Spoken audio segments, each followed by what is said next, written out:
All right, let's get more reaction now. Jonathan Greenblatt is the CEO of the Anti-Defamation League. They were the ones calling for Donald Trump to disavow the support of white supremacist groups. He also worked in the White House as a special assistant to President Obama on social innovation. Good to see you. So we heard Donald Trump there saying that he disavows David Duke. He said he did that in a Friday press conference, but then when he was pressed again today by our own Jake Tapper, he didn't seem to want to go as far as saying that. So now your group says it will provide information for all the presidential candidates on hate and extremist groups. What exactly is this plan all about? Well, look, you know, the Anti-Defamation League for over 100 years has been fighting bigotry and anti-Semitism, and we don't endorse any political candidate or support any political party.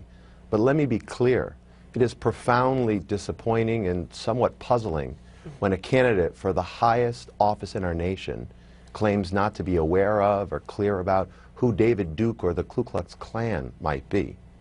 I mean, let me be clear.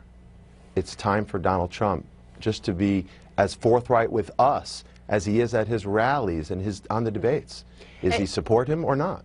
As you try to analyze what he said, what he hasn't said, what do you suppose is behind you know, the initial reticence and then admission that he did disavow on Friday? Well, I'll tell you, it's confusing when he disavows or doesn't disavow, knows or doesn't know. Donald Trump should just come clean.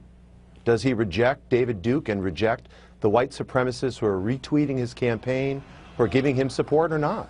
It's a simple thing to do, really. And this ugly rhetoric mainstreams white supremacists with their racism. We need to push it out of the political debate. Do you feel compelled now as an organization to provide a list of all the documented hate groups in this country to all of these candidates? So if there was another response like that, we heard from Donald Trump saying he didn't really know anything about these groups. He said, present to me a list. And Jake Tapper was like, you don't know about the KKK? So to further that moment that I think perplexed so many, to what degree will you try to provide a list or educate all of the candidates? Our researchers at the ADL Center on Extremism right now are pulling that information together. And let's be honest, Frederica, it's not really a mystery what the KKK is all about.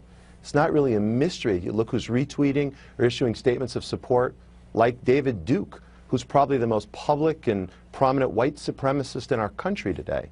His views aren't exactly unknown. And then what do you read into a candidate who might go as far as saying, and I mean a candidate, I'm not talking specifically about Donald Trump, but any candidate who would say, you know, that they don't want to necessarily alienate anyone. They welcome the support of any and all Americans, regardless of their point of view or persuasion. It's hard for me to understand what Mr. Trump's motives are, and I won't try to predict.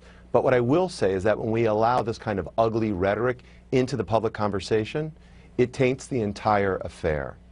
The bottom line is this: racism, bigotry, anti-Semitism, homophobia, they have no place in our public debate or in the political conversation we're having right now about who will be our next president. All right. Jonathan Greenblatt, thank you so much for your time. Appreciate it. Thank you very much.